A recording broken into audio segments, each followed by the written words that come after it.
Sama ya? Oh, aku kan nggak tahu. Berarti bukan. Aku malah ikutnya kalender akademi sih. Kalau kalender akademi kan nggak ada sesuatu yang berbeda. Bedanya menurut saya gini loh, yang presentasi pakai putih presentasi gitu ya? Iya. Oh, berarti yang tidak presentasi yang berwarna-warni gitu ya? Iya. Oke. Memangnya harus putih hitam? Iya, rapi pokoknya.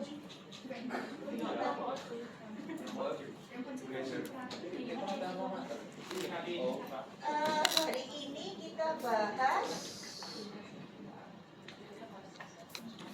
bukti audit ya, 500 ya, SA 500 betul ya. Selamat merayakan Hari Raya Nyepi bagi yang merayakan. Saya nggak tahu ada nggak di sini. Semoga kita semua menjadi semakin bahagia. Untuk yang menjalankan ibadah puasa, selamat menjalankan ibadah puasa. Untuk yang Nasrani, selamat menjalankan Lebaran Agung menjelang Paskah, gitu kan? Oke. Saya nggak lama-lama.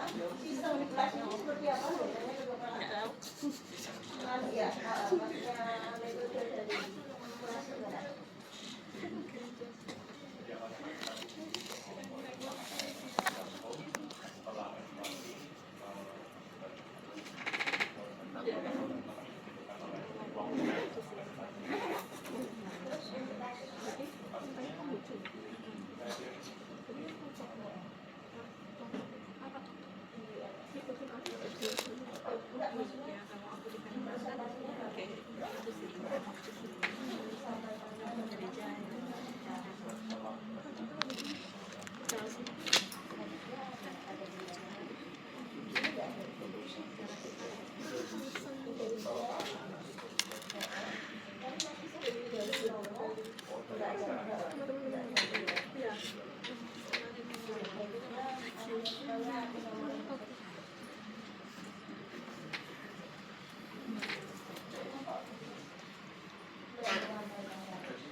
Kapan kau? Minggu depan.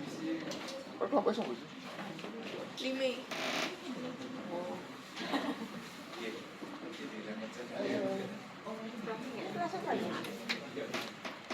KTB, SLB, KTB. Berarti kemarin ada yang enggak.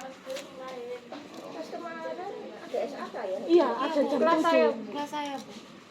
Oh, kemarin Sabtu. Tapi tetap ada presentasi dong, harusnya diganti nanti. Iya.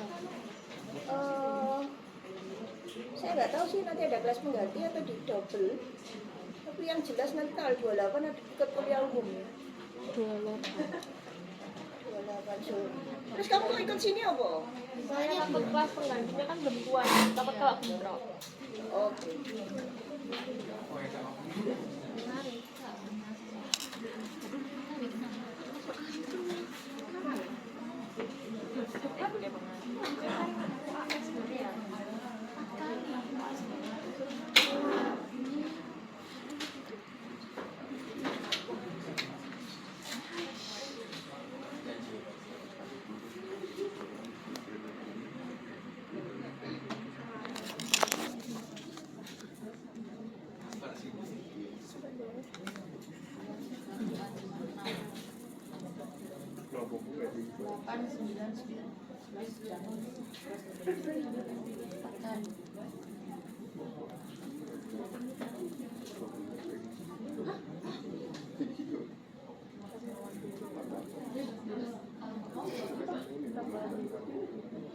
Oh.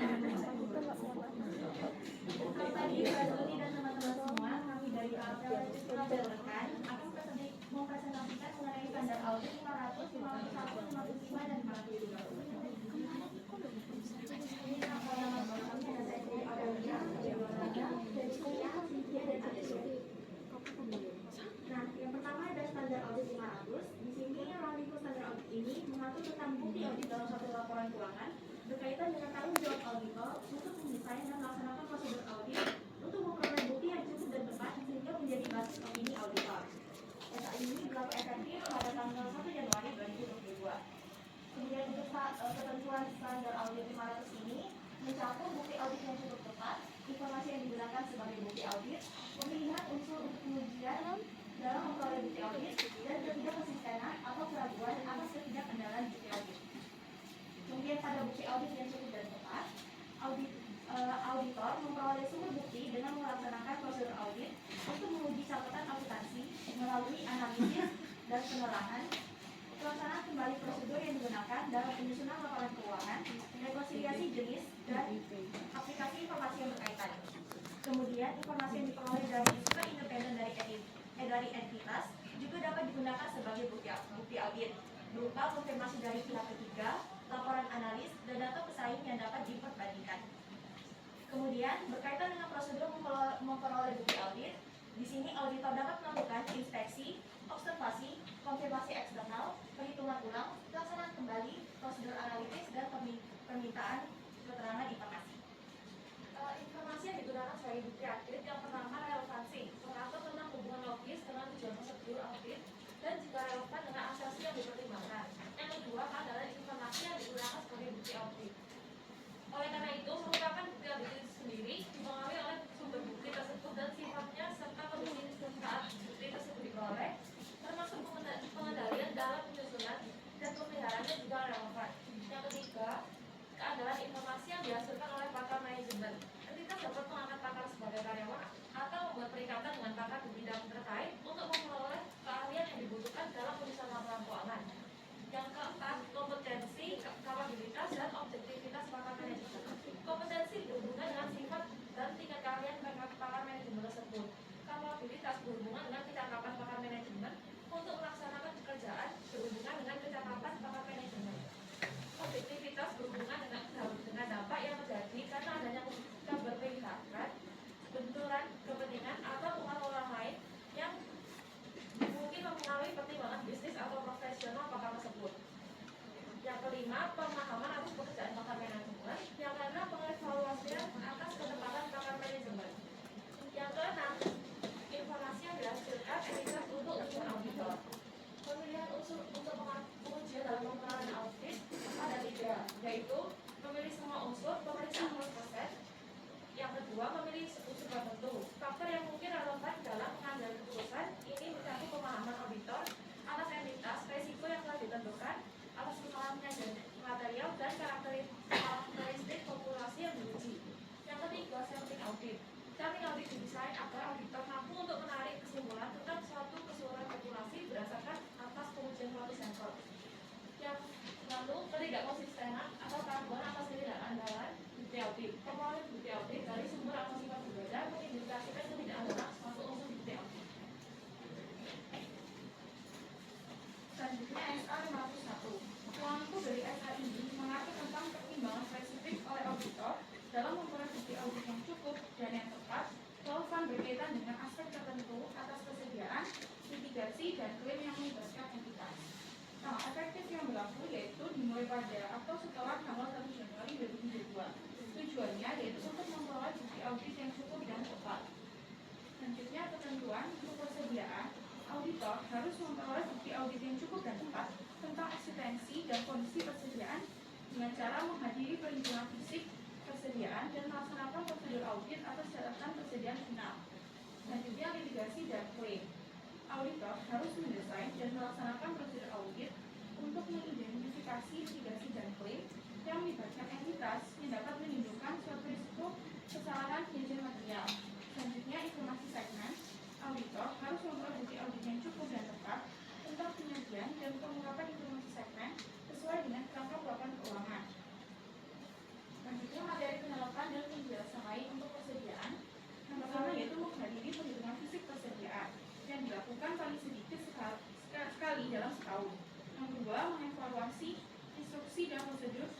manajemen.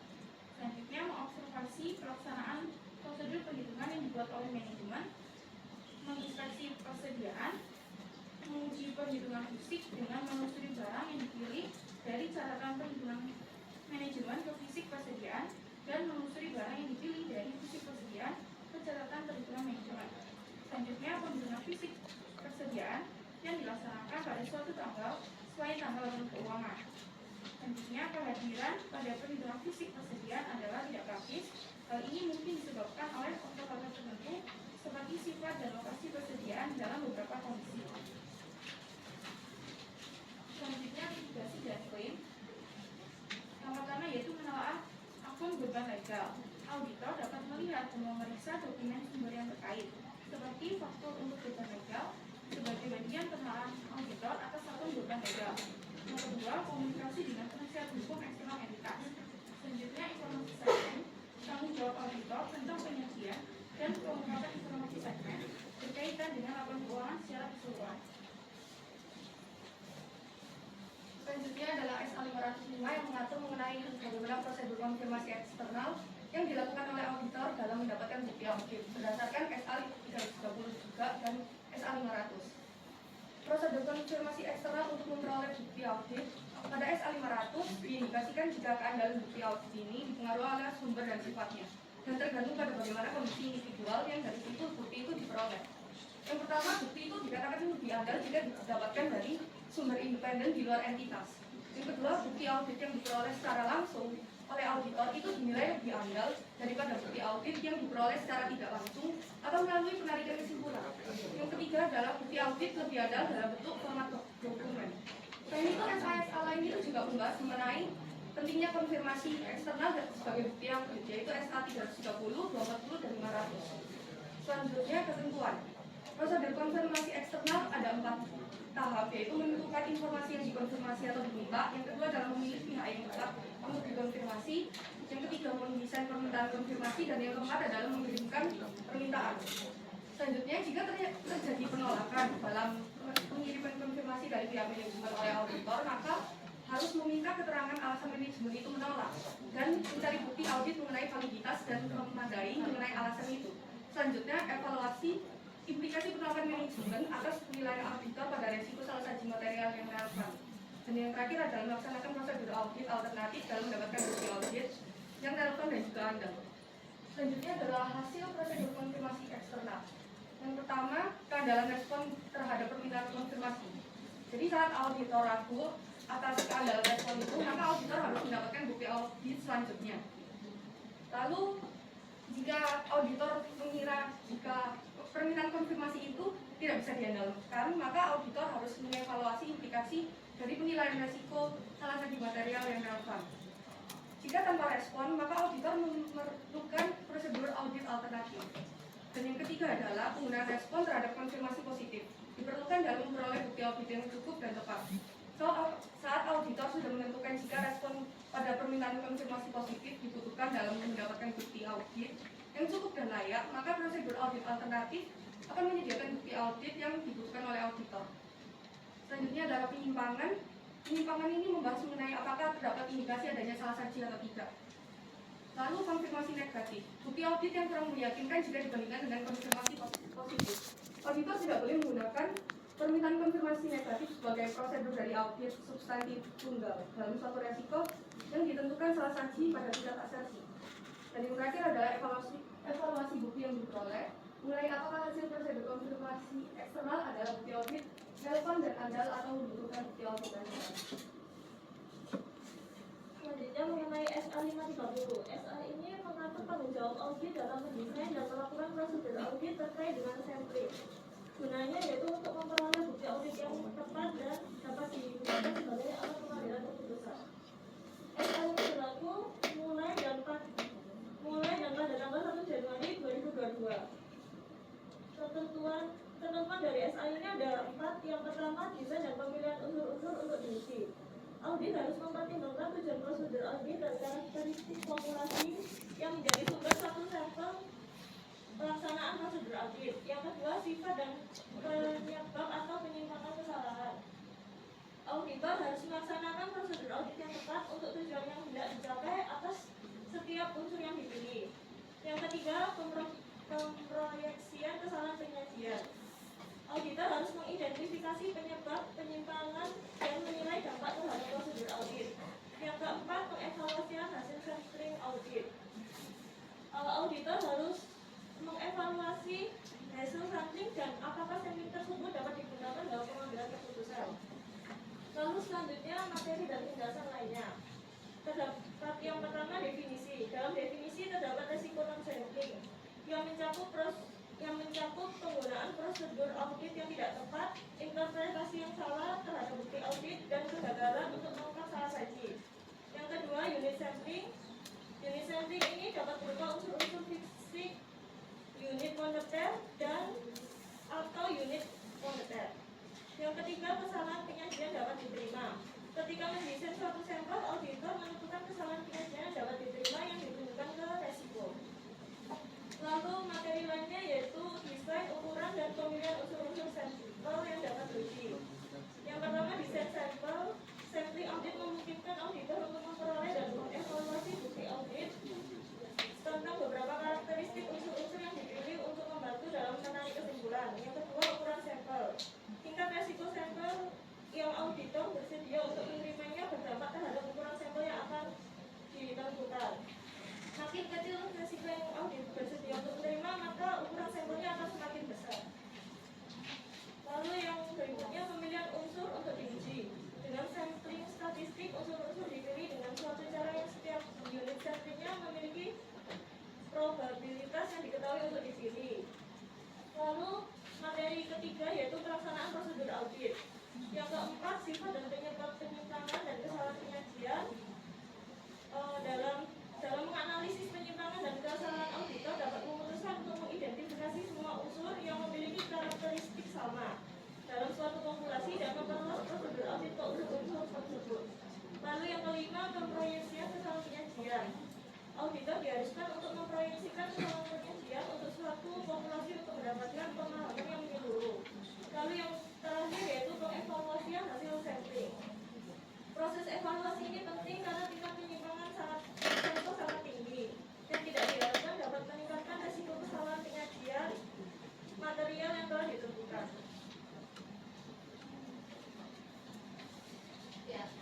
Berikutnya dari KP Future akan membahas terkait dengan SA 510, 520, dan 540. Di sini perkenalan singkat dari anggota tim kami, ada saya sendiri, Jessica, Melvina, Theodore, Kevin, dan Elvison.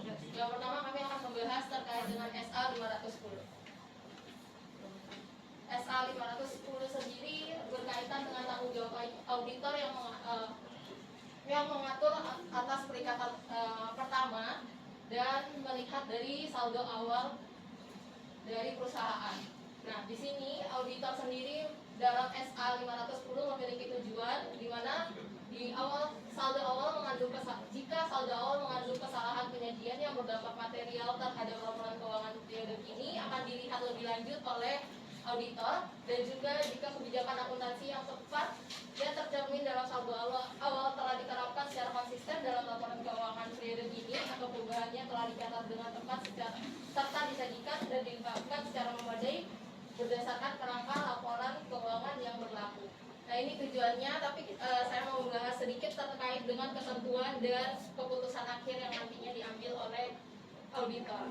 Nah, terkait dengan ketentuan itu berkaitan ada 3 poin utama. Yang pertama itu terkait saldo awal. Di sini auditor harus meninjau kembali saldo awal dari laporan keuangan terkini maupun laporan keuangan terdahulu sebagai informasi yang relevan terkait dengan saldo awal.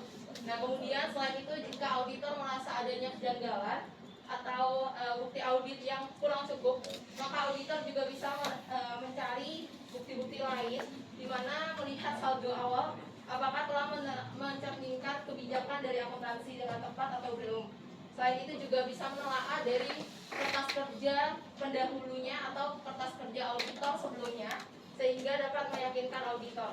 Nah, jika misalnya auditor merasa bahwa bukti audit dari saldo awal ini mengandung kesalahan penyajian, maka auditor berhak untuk melakukan prosedur lebih lanjut. Selain itu, dari sisi konsistensi kebijakan akuntansi, seorang auditor juga harus melihat apakah kebijakan akuntansi yang digunakan sudah konsisten dari tahun ke tahunnya atau ada penyesuaian yang dilakukan. Kemudian terkait dengan informasi yang relevan dalam laporan auditor pendahulu, auditor akan melihat apakah dalam laporan auditor pendahulunya itu mengeluarkan modifikasi terhadap opini. Jika iya, akan dilihat kembali adakah relevansi atau pengaruhnya terhadap laporan audit saat ini, laporan keuangan perusahaan saat ini. Nah, jika berkaitan dengan ketentuan tadi, pastinya akan ada kesimpulan dan pelaporan audit yang akan dikeluarkan oleh seorang auditor. Nah, berkaitan dengan saldo awal, ada dua kesimpulan yang memungkinkan, di mana ketika auditor tidak dapat memperoleh bukti yang cukup dan tepat berkaitan dengan saldo awal, maka auditor ini bisa mengeluarkan opini wajar dengan pengecualian atau opini tidak menyatakan pendapat berdasarkan SA 705, di mana SA 705 sendiri merupakan modifikasi atas opini. Nah, atau yang kedua, kesimpulan terkait dengan saldo awal itu jika misalnya saldo awal mengandung kesalahan penyajian yang material terhadap laporan keuangan periode kini, maka auditor juga bisa menggunakan SA 705 sebagai dasar dalam menghasilkan opini.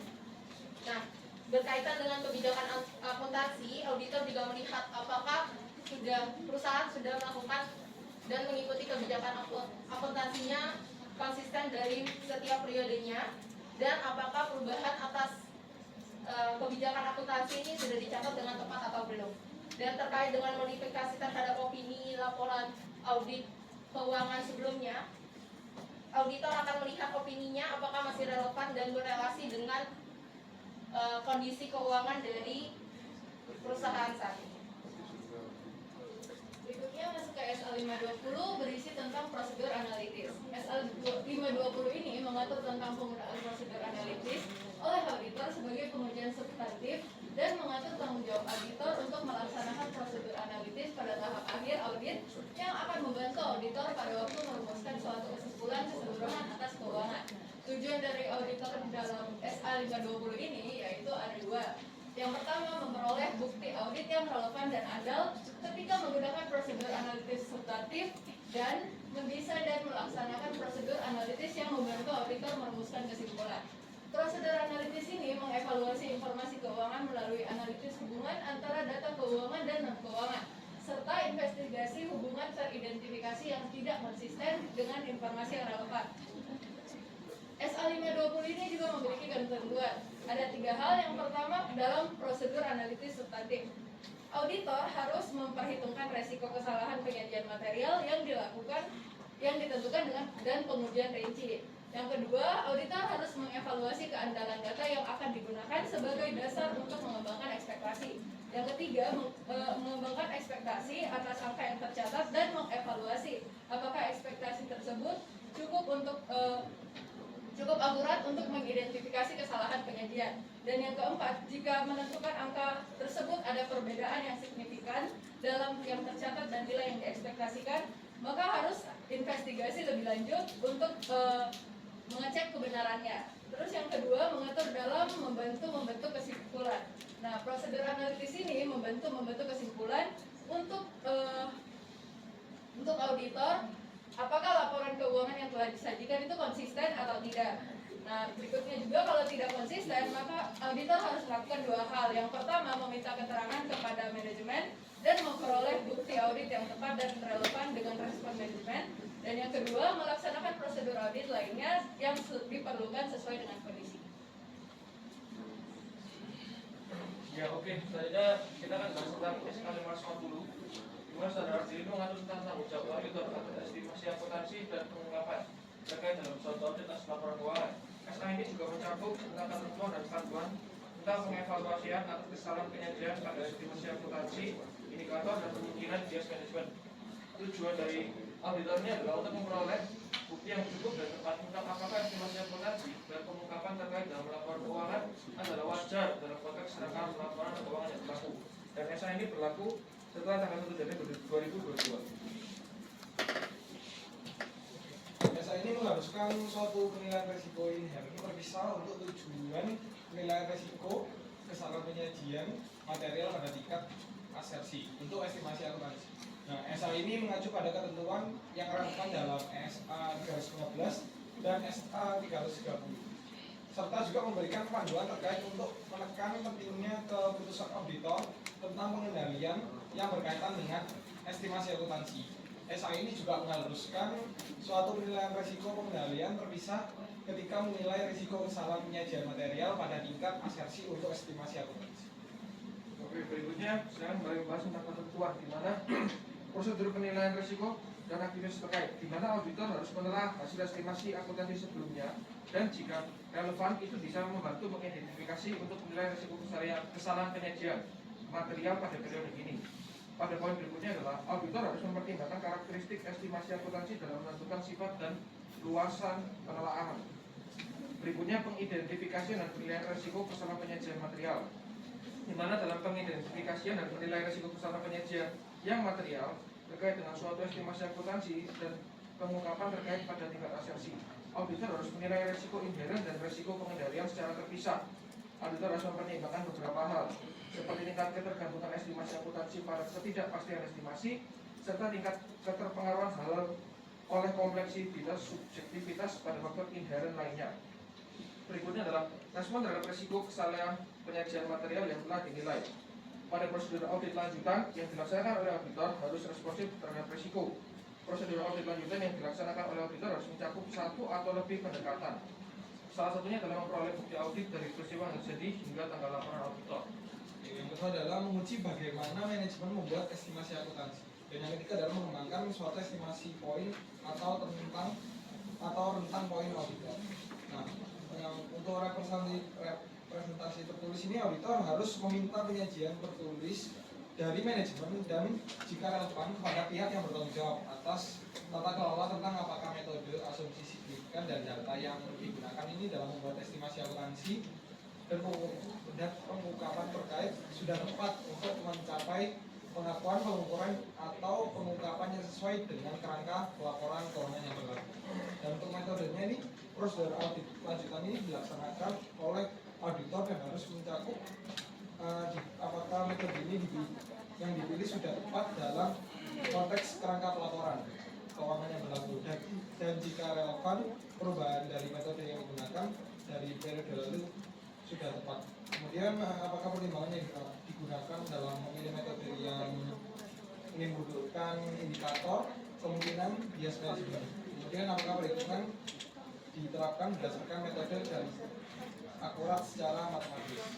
Nah, jika auditor merasa manajemen belum cukup dalam menentukan estimasi terhadap estimasi yang menimbulkan risiko yang signifikan, maka auditor harus mengembangkan kisaran yang akan digunakan untuk mengevaluasi kewajaran akuntansi. Nah, bukti relevan yang harus diperoleh auditor ketika estimasi akuntansi menimbulkan risiko signifikan mengenai keputusan manajemen untuk mengakui atau tidak atas suatu estimasi akuntansi dan dasar pengukuran yang dipilih untuk estimasi tersebut. Sekian presentasi dari Bapak Umi. Terima kasih.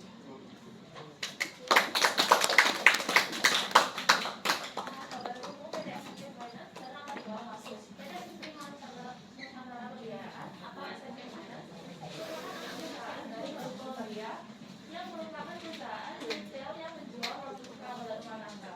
PT SSB Finance bertugas dalam memfasilitasi kredit dan cicilan keberangannya.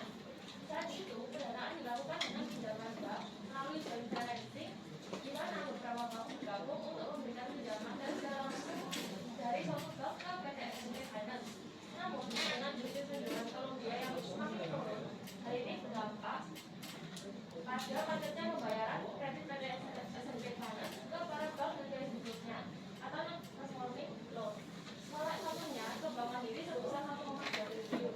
Untuk mengatasi masalah ini, PT SSB Finance membuka pendanaan baru melalui penjualan surat utang dalam tanah, yaitu Secured Term Note. MTN perlu ditingkat oleh pemerintah efek Indonesia berdasarkan laporan keuangan PT SSB Finance yang diupdate oleh Deloitte. Namun peringkat efek PT SSB Finance yang awalnya A terus menerus menjadi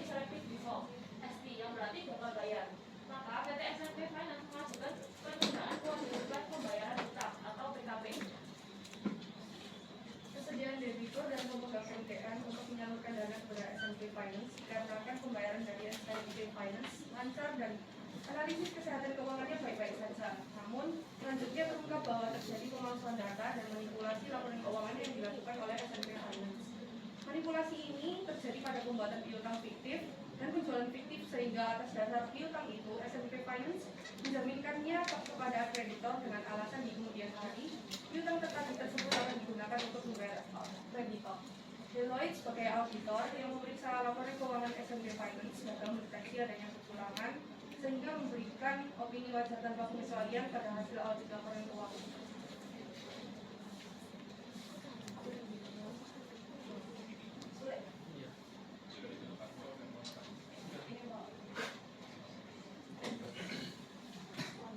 Saya mau dengan bagian.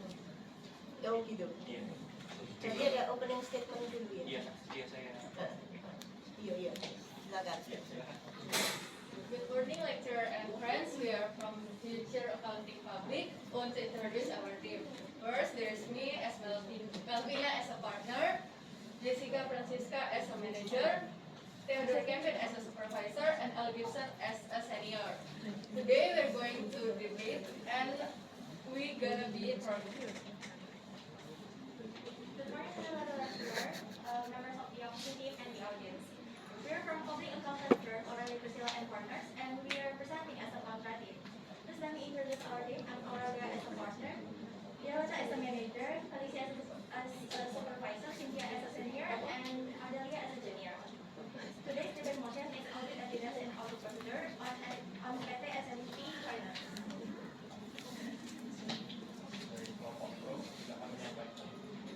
Ya oke, mosi pada hari ini adalah adanya manipulasi data oleh SNP Finance yang mempengaruhi opini audit yang tidak yang dikeluarkan oleh Deloitte. Oke, argumen pertama adalah dalam SA 500 itu perusahaan sudah melanggar penyediaan informasi yang nantinya digunakan untuk audit. Karena sejak awal perusahaan telah memanipulasi data terkait piutang yang mana telah melanggar SA 500 terkait penyediaan bukti audit.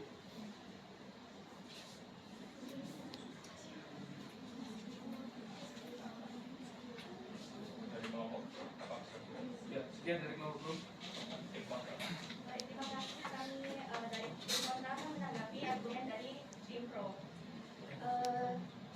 Sebenarnya PT Deloitte ini belum menerapkan pengolahan bukti yang cukup, di mana sesuai standar audit 500 mengenai bukti audit, seharusnya auditor ini bisa mendapatkan bukti audit dari berbagai sumber seperti prosedur, baik dari dalam perusahaan maupun dari luar perusahaan, seperti laporan audit dari periode lalu, catatan akuntansi perusahaan, dan konfirmasi dari pihak ketiga.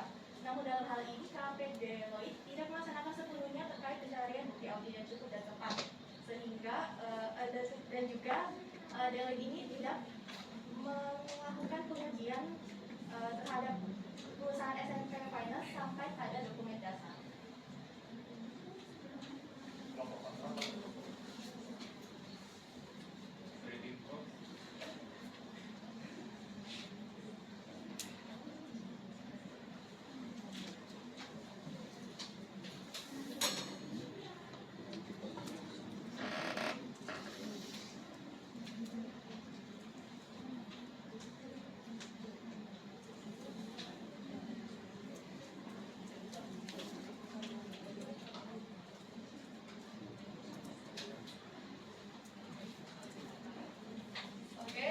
Pembicara kedua dari tim Pro ingin menyanggah argumen dari kelompok kontra. Tadi dikatakan tim auditor tidak mengecek laporan dari SNP Finance sampai ke dasar. Nah, SNP Finance ini adalah perusahaan yang besar. Seperti yang kita ketahui, dia punya piutang yang sangat banyak.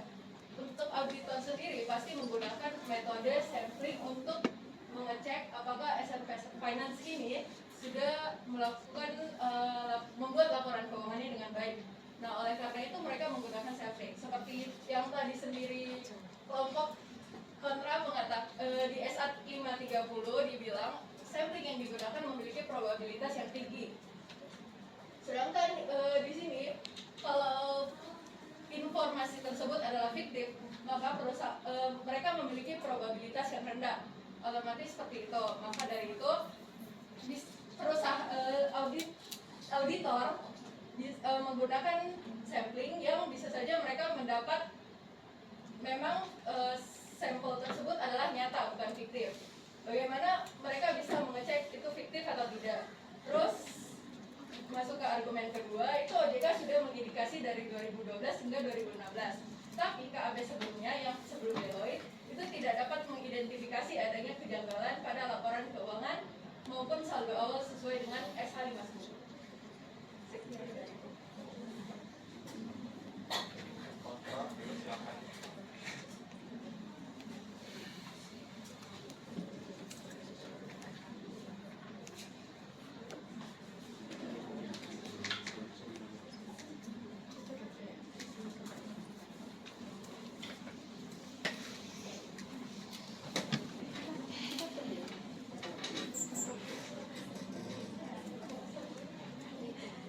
Saya dari tim kontra ingin menanggapi pernyataan dari tim Pro.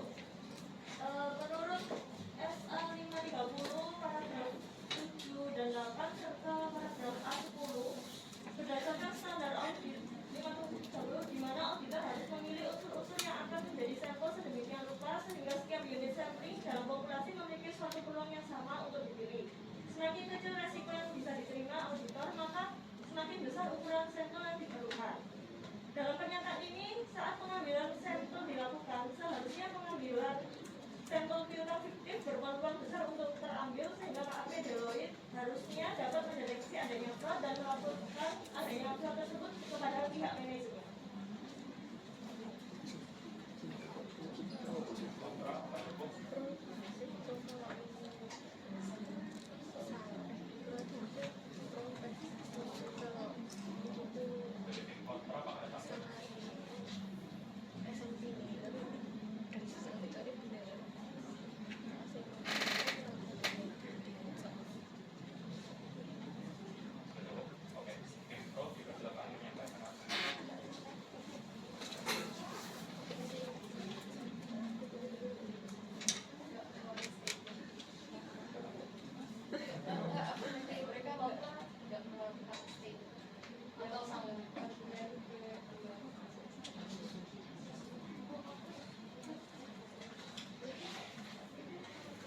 Di sini auditor dinilai belum melakukan konfirmasi eksternal pada piutang-piutang dan bunga sesuai dengan standar audit 505, yaitu konfirmasi eksternal itu.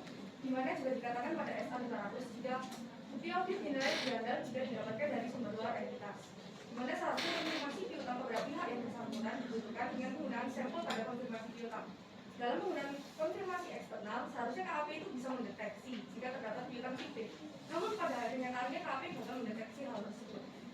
Dan seharusnya jika auditor masih merasakan keraguan pada keadaan respon, adalah tanggung jawab auditor untuk mendapatkan bukti lanjutan dalam menjalankan keraguan itu. Dan jika tanpa respon, prosedur audit alternatif dapat dilakukan. Untuk saldo asli piutang dapat dilakukan dengan cara memeriksa penerimaan kas khusus setelah tanggal neraca, dokumen pengiriman dan juga penjualan mendekati akun kredit.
Ketua kelas tolong lampunya dinyalain aja, ngantuk nih, debatnya kurang semangat. Nah,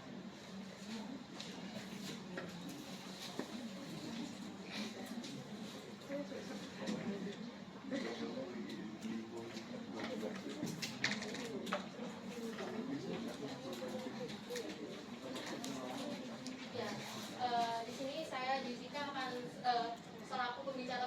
akan menyampaikan sanggahan terkait opini yang diberikan. Nah, tadi sempat disinggung dari pihak kontra bahwa salah satu opininya adalah dari awal KAP itu sudah merasakan kejanggalan.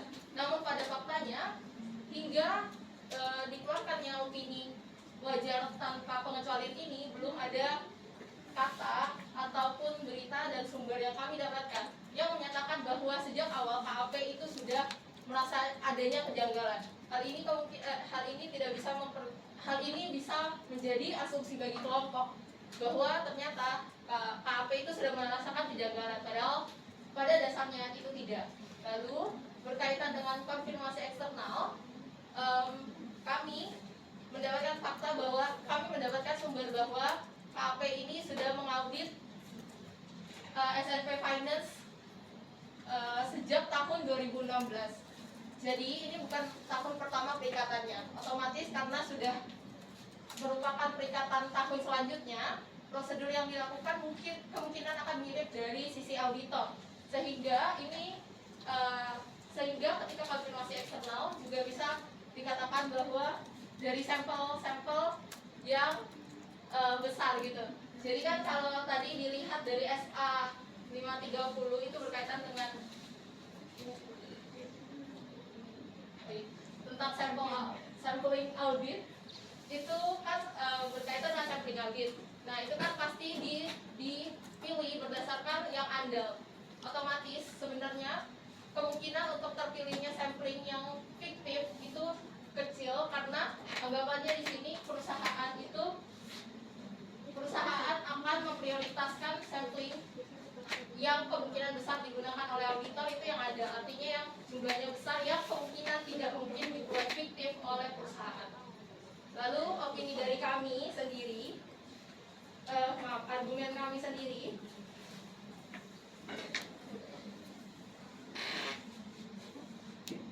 Jadi dari sini kami jika dilihat sebenarnya OJK itu ketika kasus ini terkuak, OJK itu ternyata sudah mencurigai sejak 2012 sampai 2016, di mana KAP Deloitte ini sendiri baru memulai perikatannya sekitar 2016. Artinya dari 2012 itu kemungkinan bukan KAP Deloitte yang melakukan auditing terhadap SNP Finance. Nah, dengan fakta ini menunjukkan bahwa bahwa internal auditor perusahaan itu tidak bersikap independen. Kenapa? Karena kan dia tidak transparansi dan dia justru mendukung pekerjaan atau mendukung kondisi laporan keuangan yang jelas menunjukkan adanya bukti fiktif piutang. Sekian dan terima kasih dari tim kontra. Prof.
Ayo. Manusia. Oh iya.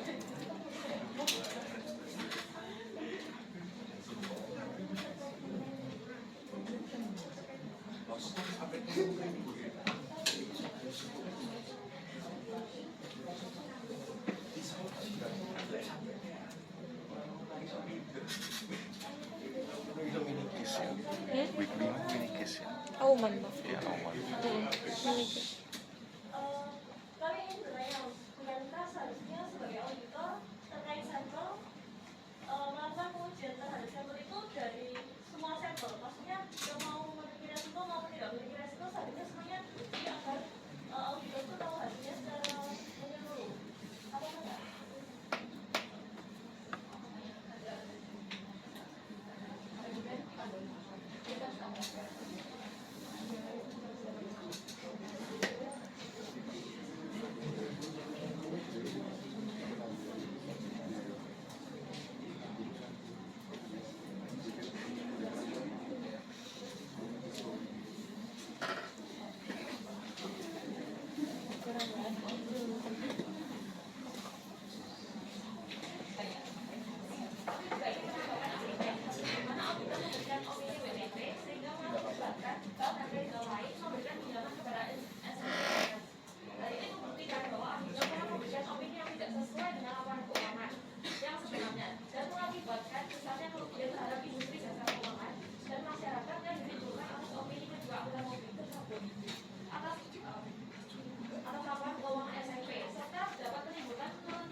Bulan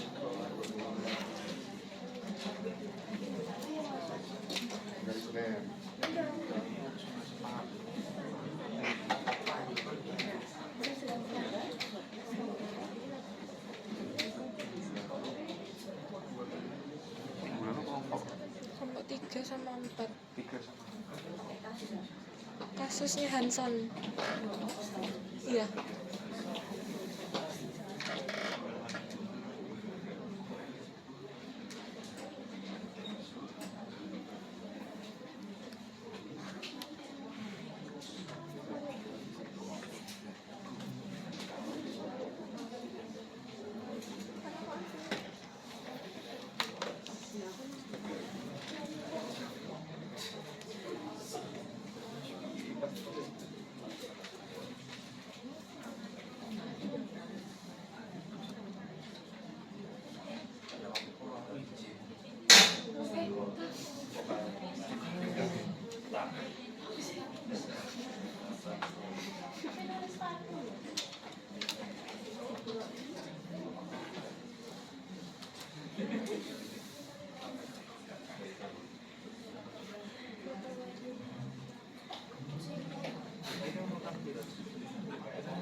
Kita sekelas pribadi. TH. Iya sudah buka, Bu. Kalian dulu baru aku. Jadi gini main pentas ya. Iya. Iya.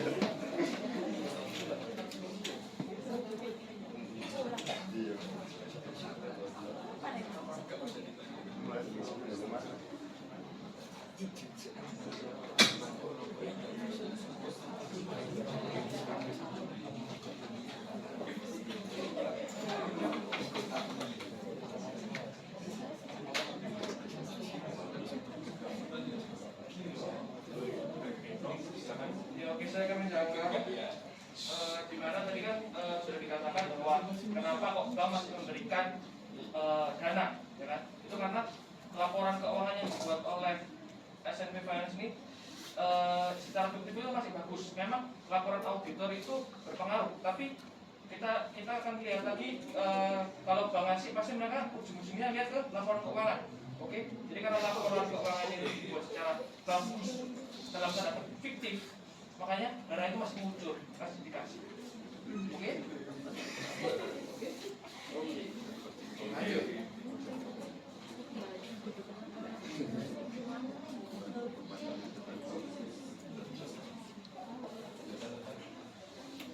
Oke, lalu kami akan memberikan opini di mana komunikasi dua arah yang seharusnya didukung oleh pihak perusahaan telah dilakukan dengan baik sejak izin usaha perusahaan dibuka pada 14 Mei 2018. Hal ini kemudian juga menghambat auditor dalam melakukan auditnya.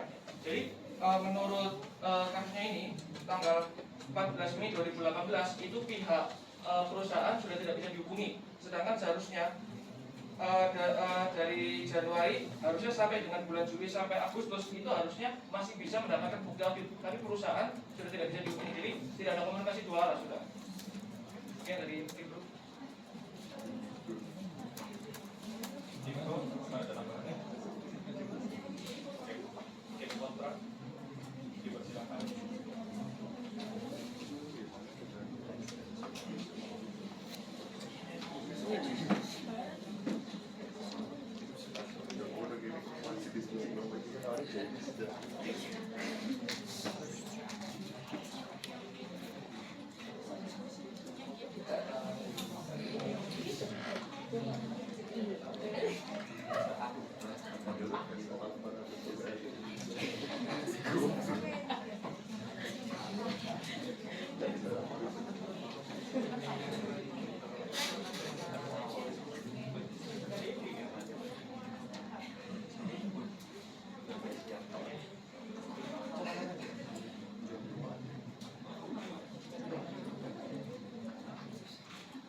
dikatakan kalau laporan keuangan yang digunakan oleh bank itu laporan keuangan dari perusahaan ya.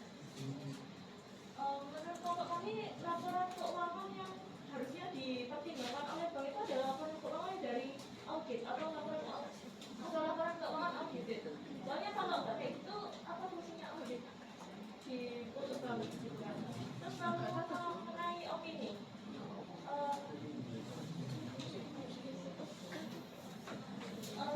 tadi kan dikatakan kalau kalian sudah putus komunikasi dengan perusahaan.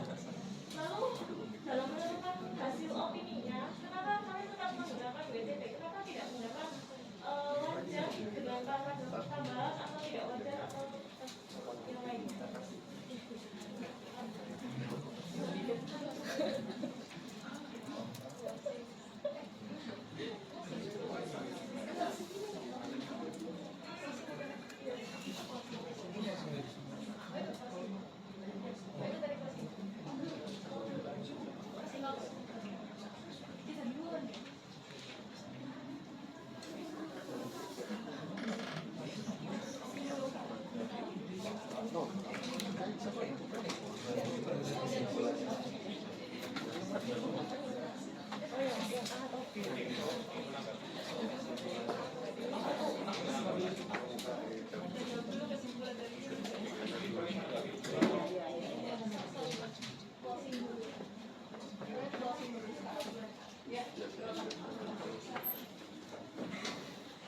Okay, for the closing statement, in conclusion, the control team still insists that the auditor firm Deloitte hasn't obtained sufficient and appropriate audit evidence, and also has an elevated substantive analytical procedure, so that the opinion is not appropriate. Thank you.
Untuk seperti yang tadi ya diumumkan kan di SA 305 itu ada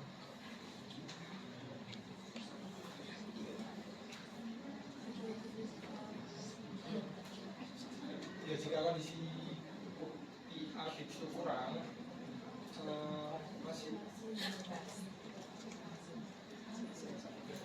perusahaan itu masih dapat mengeluarkan opini. Jadi mungkin memang dari secara bukti memang mungkin kurang ya, tapi menurut kami itu masih bisa, menurut auditor itu masih bisa dipertimbangkan, sehingga keluar juga opini wajar. Oke, untuk closing statement dari kelompok pro. Jadi kita ini kan nggak tahu ya piutang fiktif yang digunakan perusahaan itu berapa banyak. Jadi sehingga kita pun juga nggak bisa memilih sampel yang digunakan itu fiktif atau tidak. Jadi kalau tidak langsung ya sampel yang digunakan KAP itu non aktif, itu bukan berarti kesalahan dari KAP juga. Nah, kemudian berdasarkan hasil perdebatan yang telah dilakukan ini, kami tim pro tetap berpegang pada statement kami bahwa pihak perusahaan ini telah melakukan kesalahan dengan menutupi beberapa dokumen dan membuat dokumen yang fiktif yang ada. Nah, kami juga menganggap bahwa perusahaan ini dengan sengaja menutupi bukti dan menghalangi auditor untuk memperoleh bukti yang diberikan. Sekian dari pro.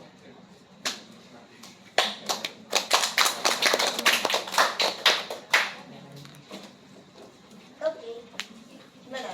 Selanjutnya bagaimana? Biasanya ada tanya jawab terlebih dahulu.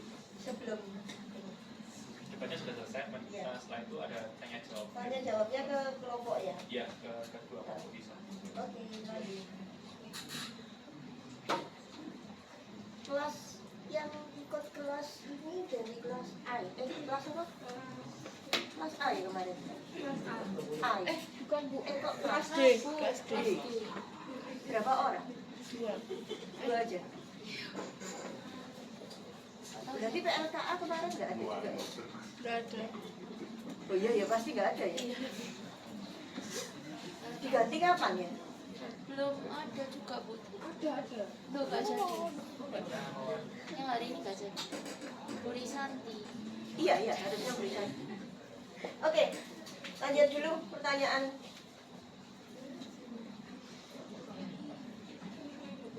Tanyanya bukan ke saya toh, ke kelompok. Iya, Oh, iya, baiklah.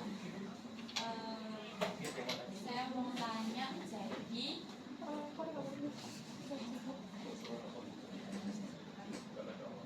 ada 2 kelompok. Jadi kan di sini permasalahannya adalah piutang fiktif yang tidak bisa diidentifikasi. Jadi menurut kelompok apa prosedur yang seharusnya dilakukan oleh KAP itu supaya bisa mengidentifikasi piutang fiktif tersebut?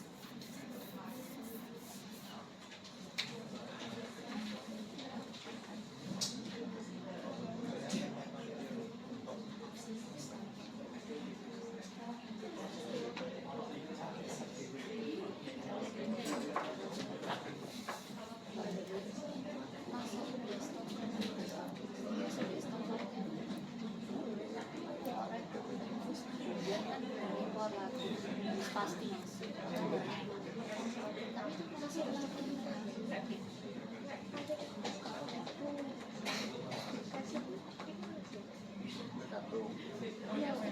Misalnya barang itu data produksi, jadi loss, masuk loss, oleh nanti sekarang.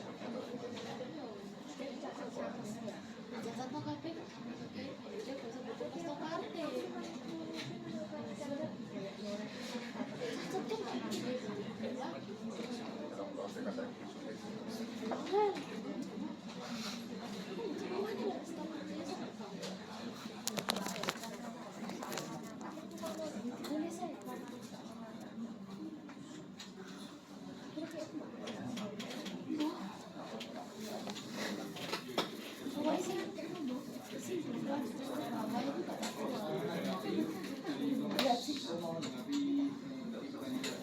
Jadi dari kelompok pro ini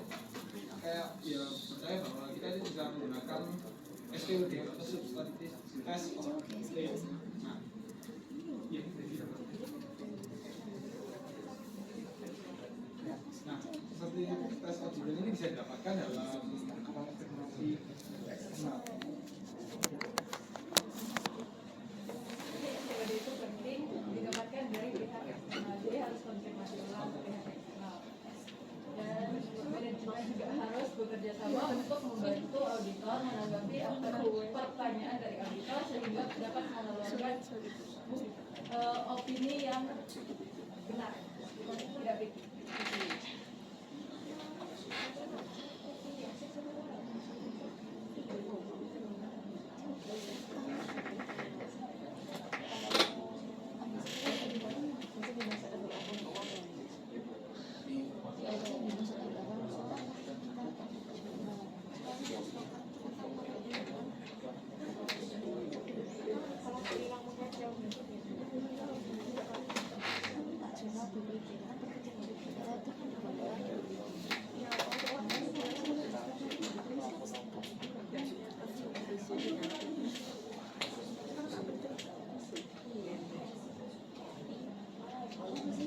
Kami setuju dengan kelompok sebelah, tapi cuma mau menambahkan untuk kalau misalnya tadi nggak ada respon, prosedur audit alternatif itu bisa dilakukan dengan memeriksa penerimaan kas khusus setelah tanggal neraca, dokumen keuangan dan juga penjualan mendekati.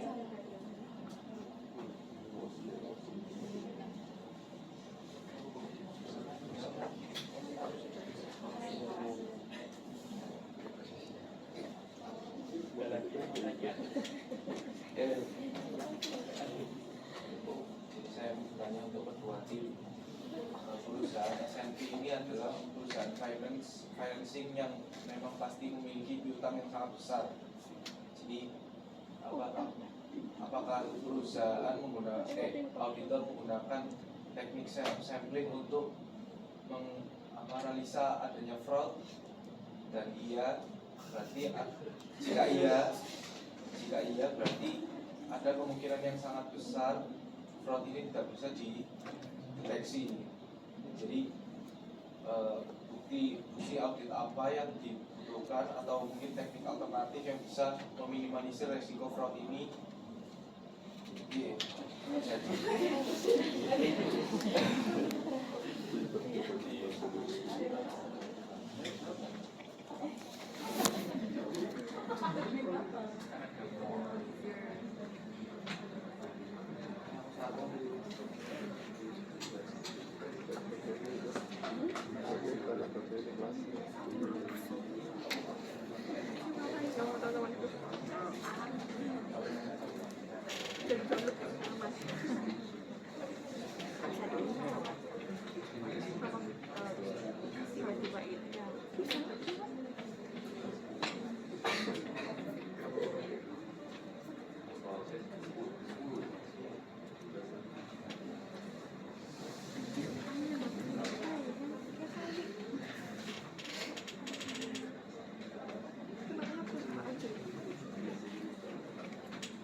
Saya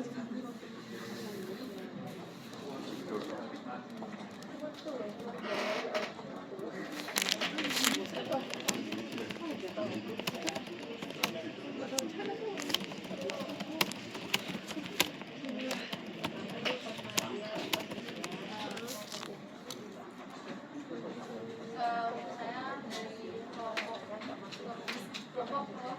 mencoba menjawab sedikit berhubungan dengan pertanyaan sebelumnya. Jadi kan ditanya pertanyaannya apakah dari sampling ada cara lain? Kalau kita belajar di mata kuliah pemeriksaan akuntan 1 dan 2 itu ada cara lain seperti observasi dan analisis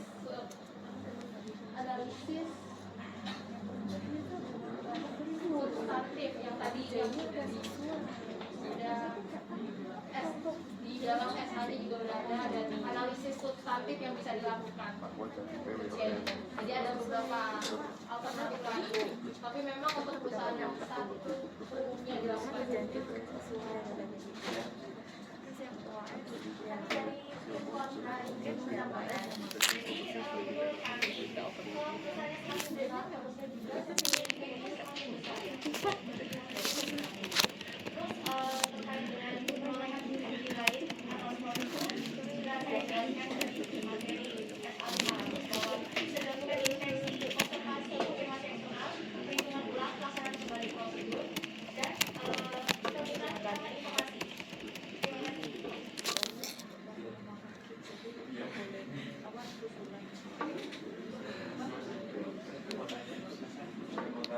Ke kelompok yang mencuitkan. Jadi apa yang menyebabkan atau faktor-faktor apa saja yang menyebabkan bukti audit dari luar entitas, ya bukti audit eksternal itu lebih apa yang faktor apa saja yang menyebabkan bukti audit dari luar entitas itu menjadi lebih handal daripada handal ya betul ya gantung rasul.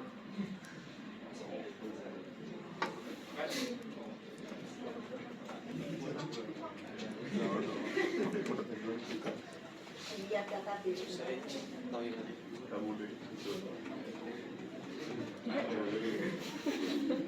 Nggak usah marah, itu biasa aja.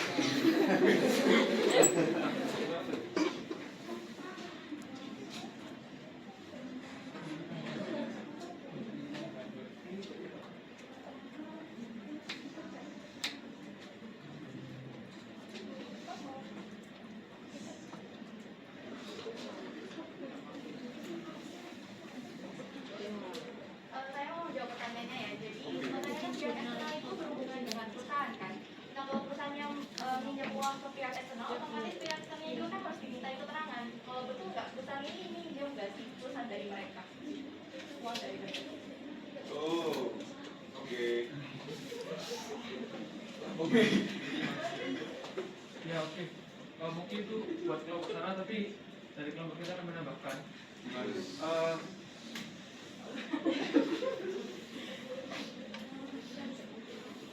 Oke, terima kasih. Karena pihak luar itu lebih independen, maka dari itu dia tidak berpihak pada perusahaan. Ini kan makanya jadi bisa mendapatkan argumen yang jujur karena kan nggak ada hubungan. Betul. Oke, terima kasih. Oke.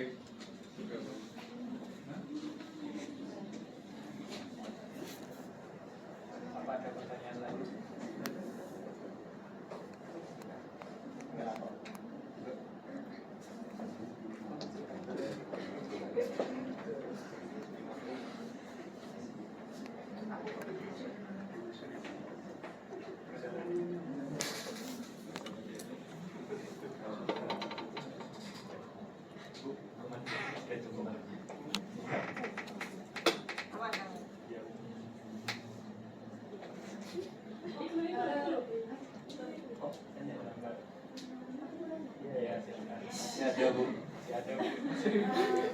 Aku mau nanya ke kelompok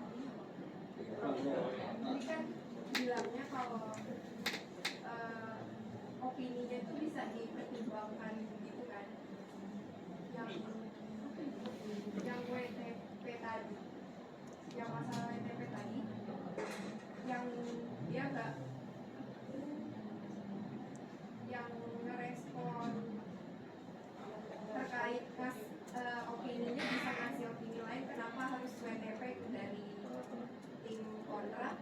Itu kan kalian bilang kalau perusahaan itu mengeluarkan opininya itu bisa dipertimbangkan gitu. Nah, itu maksudnya opini bisa dipertimbangkan tuh pertimbangannya itu apa gitu? Pertimbangan opininya apa?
Itu mau diluruskan, itu bukan mempertimbangkan opini, tapi kita kaitin dengan SA 705 itu modifikasi opini. Nah, modifikasi opini ini auditor tetap dapat memberikan opini walaupun bukti audit yang mereka terima ini kurang. Jadi mereka mengeluarkan opini berdasarkan bukti audit yang mereka terima. Jadi kalau misalnya mereka terimanya bukti auditnya yang probabilitasnya tinggi nyata, itu mereka keluarkan wajar tanpa makanya mereka keluarkan. Jadi modifikasi opini bukan opini mempertimbangkan. Ya. Thank you. Oke.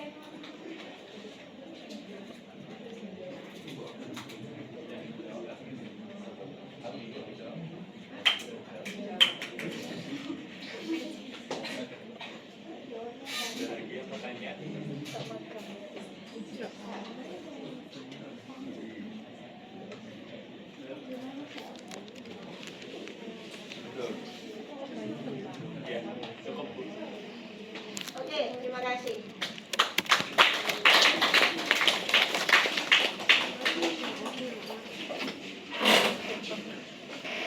Bolehkah dimatiin? Aduh, lupa ya.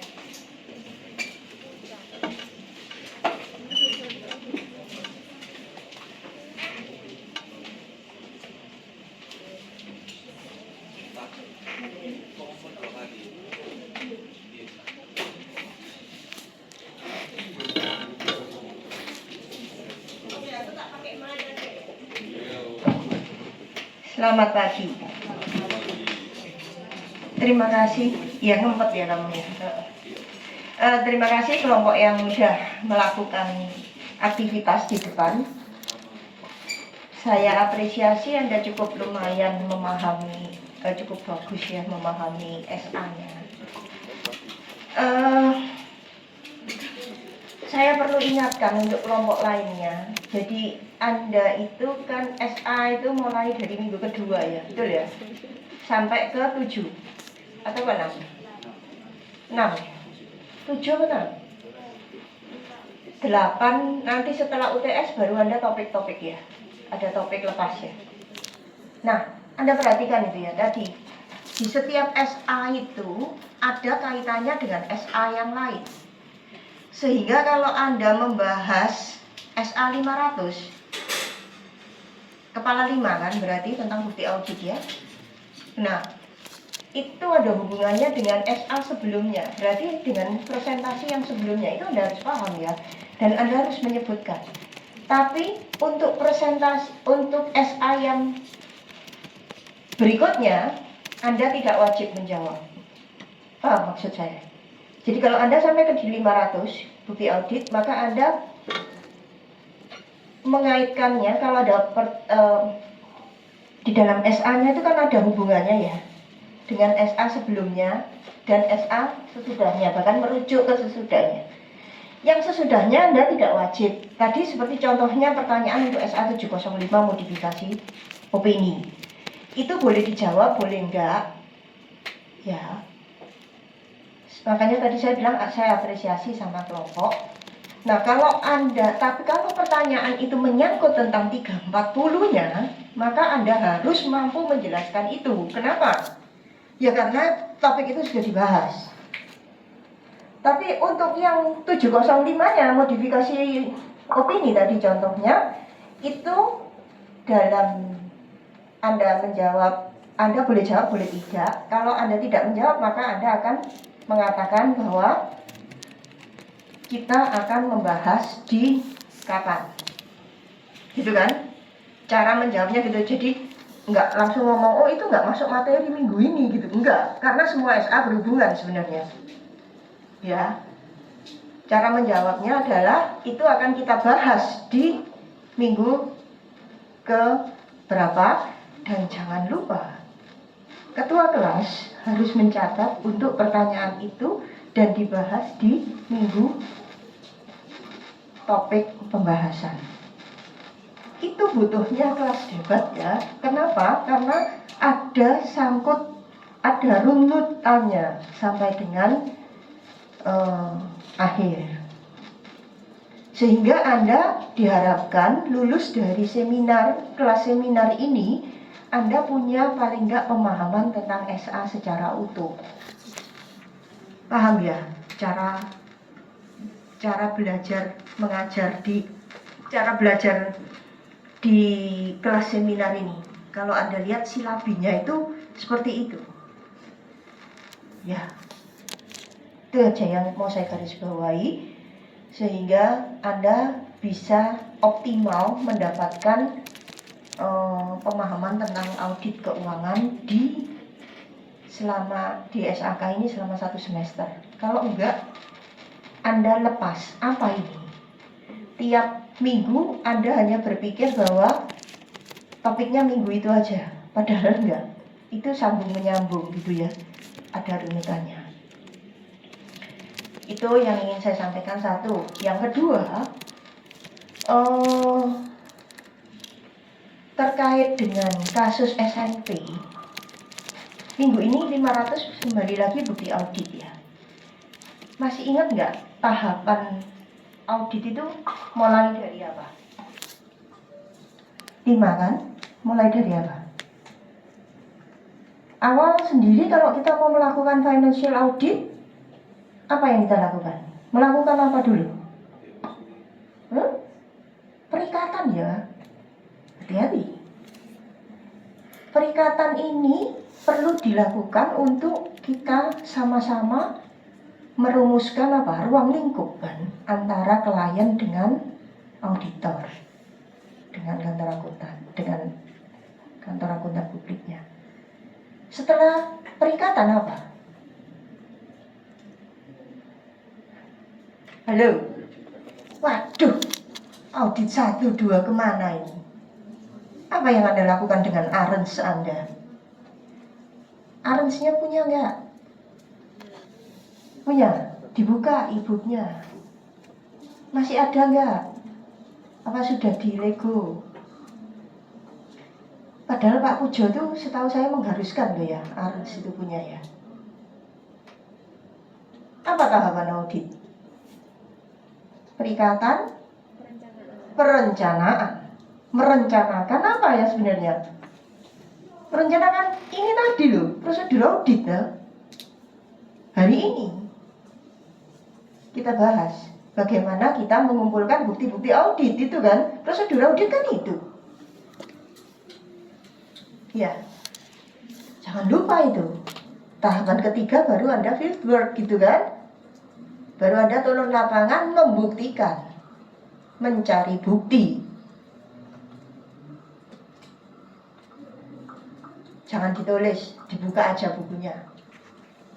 Kalau ditulis percuma, habis gitu Anda lupa. Kemudian pada waktu ujian kompre, lupa juga. Nah, saya cuma tanya tahapan audit aja nggak bisa jawab gitu ya. Nah, setelah itu baru kita akan bicara dengan manajemen atas temuan kita kan. Apa itu? Penyusunan pelaporan ya. Di penyusunan pelaporan itu ada tahapan kita sampaikan ke manajemen tentang temuan-temuan kita. Kalau dia mau ngoreksi, kita berikan opini yang wajar tanpa pengecualian. Tapi kalau enggak ya tergantung dia nggak maunya kenapa. Ya, itu kan tahapannya. Oke, itu hanya refresh saja. Audit 1, audit 2 itu penting menurut saya. Karena kalau enggak punya pemahaman utuh di ARENS bab 1 sampai chapter 1 sampai 25 gitu kan ya. Rohnya ARENS itu harusnya ada di chapter 5, 6, 7 itu. Mulai dari prosedur, evidence 5, 6, 7 Anda kuasai, ARENS seluruhnya Anda kuasai, audit Anda kuasai. Nah, balik lagi ke topik hari ini. Yang diangkat adalah kasus SNP. Ingat, sebelum ingat, baca apa enggak kasusnya? Yang bukan presenter, yang bukan bertugas hari ini. Kelompok yang tidak bertugas. Baca nggak kasusnya? Baca. Tentang apa ya? Hah? Oh tadi pagi, baiklah. Nggak apa-apa. Pokoknya baca toh. Kapanpun nggak masalah. Sambil nunggu saya gitu kan ya. Anda kalau perhatikan SNP ini finance atau perusahaan keuangan gitu kan ya. Tapi dia bergeraknya dia apa? Memberikan kredit apa? Kredit apa kira? Bukan perbankan loh ini ya. Ingat, kredit apa yang diberikan? Tadi dia bagian dari apa? Nah, itu perusahaan apa? Nah, berarti dia itu apa? Memberikan. Ya kalau kita beli di Hartono, ingat ya, tahu ya? Tahu Hartono nggak ya? Kok saya jadi kayak salesnya Hartono? Kayaknya harus minta Anuvi ya. Nah, enggak. Kalau kita belanja elektronik, contohnya di Hartono ya, karena Hartono yang paling gampang gitu ya contohnya. Terus di situ kan ada fasilitas kredit toh. Anda mau bayar cash atau kredit toh? Ya itulah SMP kerjanya. Perusahaan salah satu perusahaan yang kayak gitu itu. Jadi jangan dipikirkan dia memberikan kredit bentuknya adalah bentuk liquid atau perbankan ya. Jadi dia memberikan kerjasama dengan retail, kemudian dia memberikan kredit atas barang-barang yang dibeli oleh konsumennya. Jadi Anda bisa bayangkan, Anda sebagai auditor tuh harus mampu memahami bisnis proses dari klien. Nature of the business-nya harus Anda pahami. Kalau enggak mungkin Anda bisa ngaudit. Gimana caranya Anda menentukan perencanaan di tahap kedua itu kalau Anda tidak paham atau tidak memahami dari bisnis proses klien. Makanya saya bilang auditor financial itu profesi yang cukup keren. Kenapa? Kenapa? Ya kemampuan Anda itu sebenarnya utuh. Makanya kalau Anda dari auditor, kemudian Anda mau bekerja di sebuah perusahaan, itu sangat mudah. Kenapa? Ya karena perusahaan CEO-nya tahu bahwa apa? Anda expert, pasti Anda memahami. Karena tanpa memahami bisnis proses, Anda tidak mungkin melakukan audit. Ya auditnya abal-abal, tidak mungkin lah itu. Ya, balik lagi ke kasusnya S&P. Maka sebenarnya Deloitte dapat sanksi. Iya, Deloitte dapat sanksi. Tapi Anda bisa bayangkan ya, bisnis, kalau saya cerita sedikit tentang bisnis ini, tadi seperti saya kasih gambaran umum, Anda bisa bayangkan berapa banyak nasabahnya. Dan bentuknya adalah kredit kecil-kecil. Pasti. Bukan yang MMA. Bukan kredit modal kerja. Ingat. Itu perbankan punya. Kredit modal kerja. Ya. Nah, untuk transaksi seperti ini, untuk nature of the business seperti ini, tadi kan ada pertanyaan loh. Ada yang tanya gitu kan ya. Gimana cara kenapa kok dia samplingnya sampai bleset gitu kan? Betul ya? Ada yang tanya gitu kan tadi ya? Dengan kalimat yang berbeda, tapi intinya kan samplingnya kok bisa bleset dia? Dulu kantor akuntan kita dari sisi kantor akuntan publiknya ya. Auditornya kok bisa kecolongan ya? Kan gitu. Ya, tadi kan juga disebutkan bahwa OJK sebenarnya sudah agak-agak, ya OJK kebanyakan dari auditor ya. Bahkan yang mendirikan OJK awal itu adalah Ketua Ikatan Akuntan Publik Indonesia, Bu Ilya, yang ditunjuk untuk babat alas OJK. Itu semua auditor-auditor yang di situ, dengan semua background pengalamannya. Makanya tadi saya katakan, seorang auditor eksternal itu punya cukup keren gitu loh profesi itu, karena dia bisa kemana-mana setelah itu. Nah, OJK udah gak berasa, udah ada, tapi dia tidak bisa membuktikan juga. Deloitte dalam hal ini dikatakan dia 2016 baru masuk. 2016 ya, betul ya? 2016, ini kasusnya 2018 ya kalau nggak salah ya. Nah, kalau dilihat dia, Deloitte maksud saya, itu dalam hal ini sudah mencukupi kalau dihitung dari atau dilihat dari SA-SA yang dia lakukan, khususnya SA 500 ya, bukti audit ya. Pasti dia sudah mencukupi. Pasti dia sudah mengikuti SA 500. Semua 505 sampai dengan 540-nya. Eksternal dia lakukan, segala macam dia lakukan. Tapi tetap ada bocornya. Kenapa? Ya karena manipulasi dari manajemennya. Indonesia ini kan paling lucu tuh. Laporan keuangannya itu belum ada undang-undangnya. Jadi lihat aja, SMP ini kasusnya ditutup sebagai apa? Bukan membuat laporan keuangan fiktifnya loh ya. Tapi apa? Manipulasi kan? Pasal manipulasi, pasal apa tadi? Selain manipulasi, kalau nggak salah pembohongan apa gitu. Pokoknya pasalnya yang dikenakan ya pasal-pasal pidana itu. Pidana umum maksud saya, bukan pidana khusus untuk laporan keuangan. Di negara lain saya katakan, untuk membuat sebuah laporan keuangan itu ada undang-undangnya, undang-undang tentang laporan keuangan. Nah, undang-undang tentang laporan keuangan kita sekarang masih belum digedong.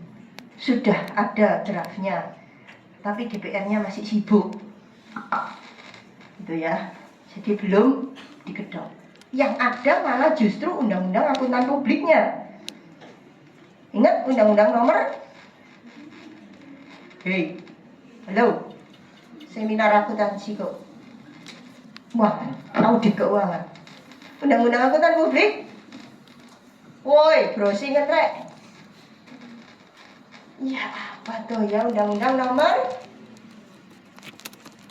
berapa? Undang-undang akuntan publik. Nah, Anda saya minta hafal di luar kepala untuk itu ya. Di kelas saya seminar audit keuangan. Kalau enggak tak kurangi semua nilainya. Biar aja. Nggak bisa, ini nggak bisa ditawar ini. Ini masalah harga diri ini. Harga diri auditor ini. Ya. Undang-undang nomor 5 2011. Jangan main-main loh itu. Undang-undang itu termasuk pidana berat. Kenapa? Karena sanksinya 5 tahun penjara. Atau Anda begitu ada kasus akuntan publik itu sebelum diputus salah atau tidak bersalah bisa masuk rutan rumah tahanan maksudku karena kasusnya karena termasuk pidana berat 5 tahun itu. Makanya saya tadi bilang profesi financial auditor itu profesi yang keren. Kenapa? Ya butuh integritas tinggi dan ada aturan-aturan yang jelas. Satu-satunya profesi yang pakai undang-undang itu selain dokter itu akuntan publik. Farmasi saja nggak ada. Hanya dokter dan auditor. Akuntan publik kan auditor gitu kan ya. Ya Anda bisa bayangkan betapa berharganya seorang auditor itu sampai harus dibuatkan undang-undang. Sama dengan dokter toh. Kalau dokter menyangkut nyawa gitu kan. Tapi kalau akuntan menyangkut nyawa juga. Karena apa? Kalau bangkrut berapa nyawa yang harus menanggung. Ya, balik ke SNP tadi. SNP seperti yang tadi saya ceritakan, kalau Anda menggunakan kasus SNP ini menarik, ya karena itu. Jadi dia bermain-main dari mulai dia mengereditkan, gitu kan. Yang dia lakukan adalah apa? Pembobol perbankan. Kan dia lakukan itu apa? Dengan transaksi fiktif, pendapatannya dia tinggi, dia ngambil modal kerja kan. Ini loh hubungannya. Dia ngambil modal kerja di perbankan. Yang kena siapa sebenarnya? Banknya. Bank-bank yang memberi kredit. Kasus SNP ya. Dia ngambil modal kerja dari perbankan. Akhirnya apa? Perbankannya yang bermasalah kan. Ya kenapa kok Deloitte dapat sanksi? Tetap dapat sanksi akuntan publiknya. Cuman tidak mayor, tidak berat ya. Karena apa? Dia sudah melakukan prosedurnya. Working papernya dia sudah oke. Jadi tahapan prosedur auditnya, satu tadi kan saya bilang perikatan. Perikatannya sudah oke, sampai di planning dia juga oke.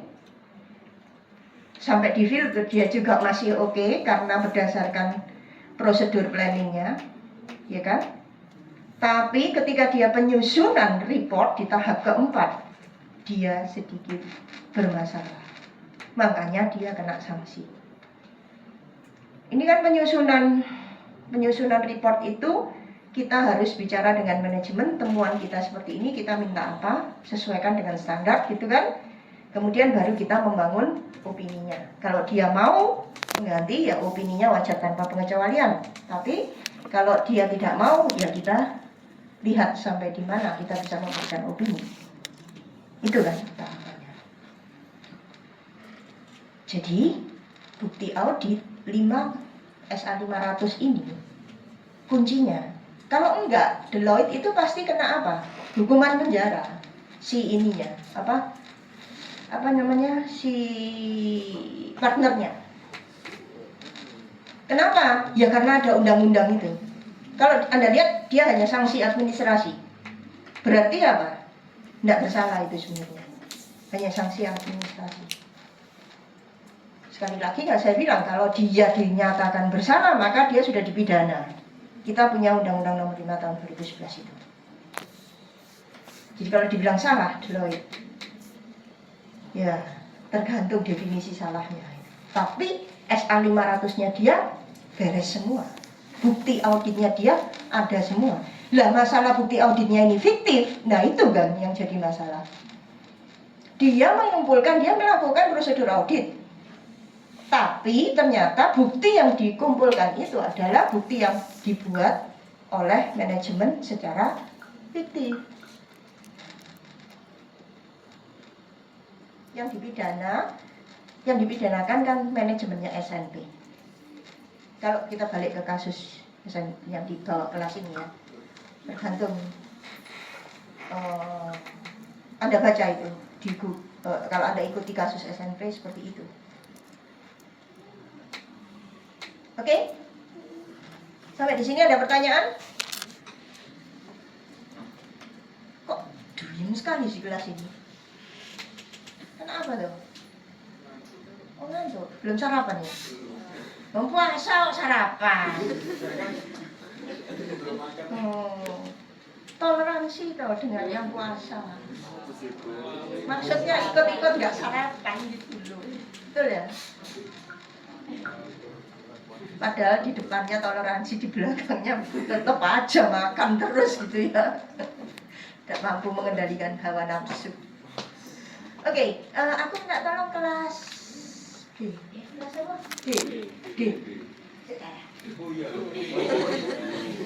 Kelas apa? D ya. Tolong diskusi sama kelas. Hari apa yang kalian paling bisa? Info ke saya.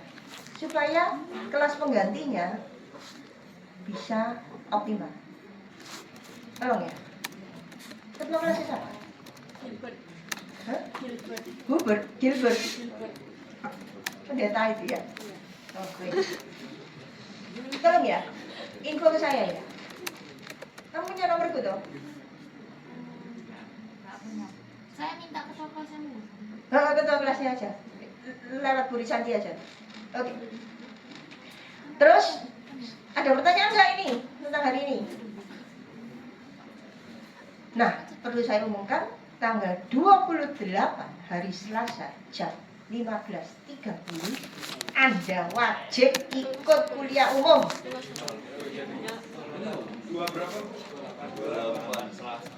Selasa 28 Maret 2023 jam 15.30. Nanti saya masukkan di URS ya, flyernya ya.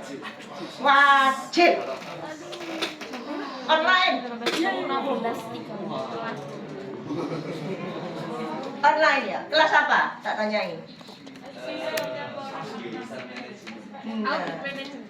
Nah, isu asli tuh.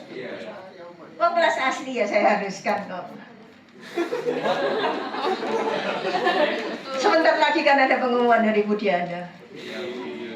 Jadi nggak ada alasan untuk nggak ada. Apa SPM? Ya, kalau SPM memang nggak ikut. Lalu ketua kelas saya minta tolong setiap kelompok harus tanya. Jangan isi-isi ini, Rek. Bahasa Inggris. Karena pembicaranya dari ketua Ethics Rumania ya. Judulnya itu Global Ethics Nowadays Challenges-nya. Dan dia adalah ketua Konsorsium Etik Eropa. Saya mau tanya di kelas SAK ini, kan kalau nggak salah Bu Risanti di Silabi ada kuliah umum juga kan? Nah, apakah Anda mengharapkan ada kuliah umum dari partner? Big Four atau second layer? Belum minat. Aku tanya minatnya. Sesudah UTS aja ya. Kalau Anda minat Anda harus hadir loh ya. Kalau tabrakan gimana?